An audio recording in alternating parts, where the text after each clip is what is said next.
The canyon walls trembled as another explosion rocked the narrow pass. Dax Corin pressed his back against the scorched stone, feeling the heat radiating through his armor. His rifle's power cell blinked amber, 30% remaining. Behind him, two dragon hatchlings no larger than hovercars huddled together, their scales shimmering between gold and crimson in the dying light. "Stay down," Dax growled, though he knew the twins understood little of human speech. They chirped in response, small plumes of smoke escaping their nostrils. The job had seemed simple enough 3 days ago. Lord Verith, one of the ancient dragon patriarchs of Thesseron IV, had hired him to escort his twin offspring through the Ashfall Mountains to the sanctuary cities beyond. The pay was exceptional, enough to retire on, perhaps buy that orbital station he'd been eyeing near the pleasure moons. What Lord Verith hadn't mentioned was that the Krell Marauders had placed a bounty on dragon hatchlings. Fresh scales fetched premium prices in the black markets of the Outer Rim, and there was nothing the Krell loved more than credits. Dax had counted at least 100 Marauders in the warband that had ambushed them at dawn. He'd killed 23 so far. The math wasn't encouraging. A shadow moved across the canyon rim. Dax's rifle snapped up and he squeezed the trigger. The plasma bolt caught the Krell scout square in the chest, sending the insectoid creature tumbling down the cliff face. Its chitinous armor clattered against the rocks like breaking glass. 24, Dax muttered. The twins whimpered behind him. The smaller one, Dax had started calling her Ember in his mind, had taken a glancing blow from a Krell shock lance. The wound wasn't fatal, but she couldn't fly and her brother refused to leave her side. Dax's comm bead crackled. "Human mercenary," a clicking translated voice hissed. "Surrender the hatchlings. We will grant you passage. You have our word." "Your word isn't worth the chitin you're wrapped in," Dax replied, switching his rifle to overcharge mode. The weapon hummed dangerously, its barrel beginning to glow. He'd worked with Krell before. Once. The crew he'd been part of had made the mistake of trusting a Krell negotiator. Dax had been the only survivor, left for dead in a cargo bay while his teammates' bodies were sold to organ harvesters. He still had the scars. The Marauders came at sunset, a coordinated assault from 3 directions. Dax had prepared as best he could, rigging proximity mines from his emergency kit and creating a kill box at the narrowest point of the canyon. When the first wave triggered the mines, the explosion lit up the canyon like a second sun. Dax worked mechanically, each shot calculated, each movement economical. His military training from the Terran Expeditionary Forces had never truly left him, even after a decade of mercenary work. Shoot, move, communicate. Except there was no one to communicate with except 2 terrified dragon hatchlings. Ember cried out as a stray shot sparked against the rocks near her head. Her brother, Dax called him Ash, spread his small wings over her protectively, hissing at the unseen enemies. Something in Dax's chest tightened. He'd seen that kind of loyalty before in the trenches of Helios Prime, when his squad had held a bunker against impossible odds. Most of them hadn't made it home. "Not on my watch," Dax whispered, slamming a fresh power cell into his rifle. The second wave came harder.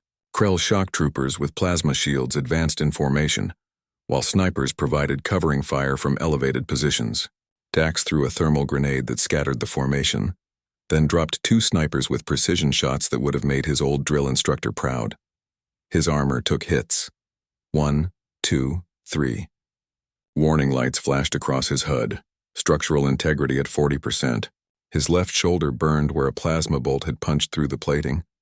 But Dax Corin hadn't survived the siege of Blackreach Station, the mutiny at Proxima Station, and the brutal campaigns in the Scutum Centaurus arm by knowing when to quit. Humans didn't quit. They adapted. They endured. They won. The third wave came at full dark. Dax's night vision painted the world in shades of green and gray. He'd fallen back to the hatchling's position, creating a defensive perimeter with the last of his equipment. His rifle was down to 7% power. His sidearm had 4 shots remaining. His combat knife was sharp. It would have to be enough. The Krell came like a chittering tide, overwhelming through numbers rather than skill. Dax fought like a man possessed, his knife finding gaps in exoskeleton armor, his fists breaking antennae and mandibles when weapons ran dry. He took wounds, a deep gash across his ribs, a shock lance burn on his thigh that made his legs scream with every step. Behind him, the twins began to glow. Ember and Ash pressed together, their scales brightening as some ancient instinct triggered within their young bodies. Heat radiated from them, growing more intense by the second. Oh hell, Dax breathed, realizing what was happening. Dragon hatchlings, when threatened, could summon their father. The temperature in the canyon spiked. The Krell hesitated, their compound eyes reflecting something vast moving above the canyon rim. Then Lord Verith descended like a meteor made of rage and dragonfire.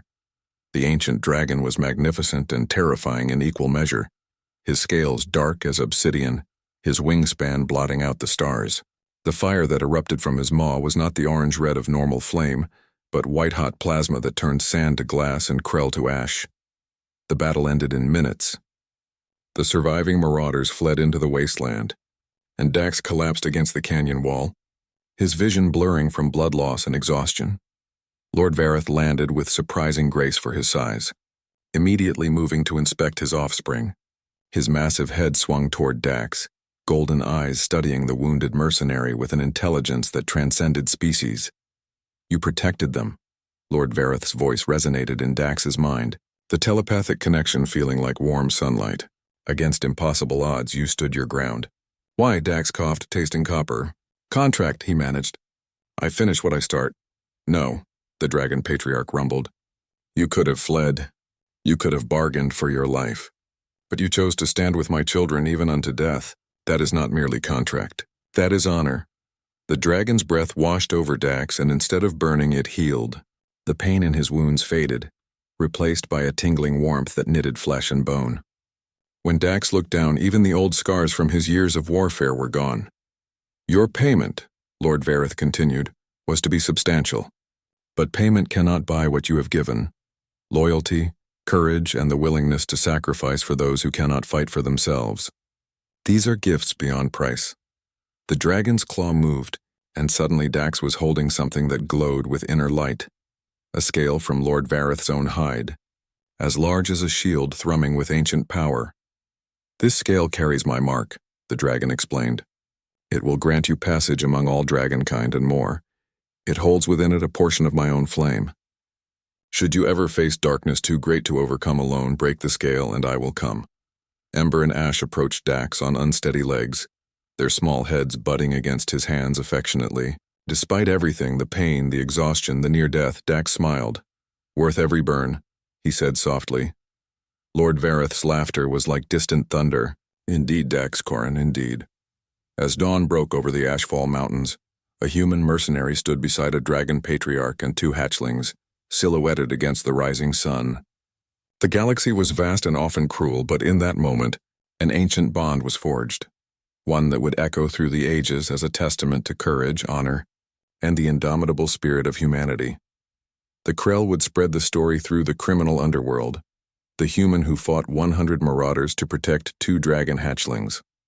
Some would call it foolish, others would call it impossible, but those who knew humans would simply nod and say that's just what they do.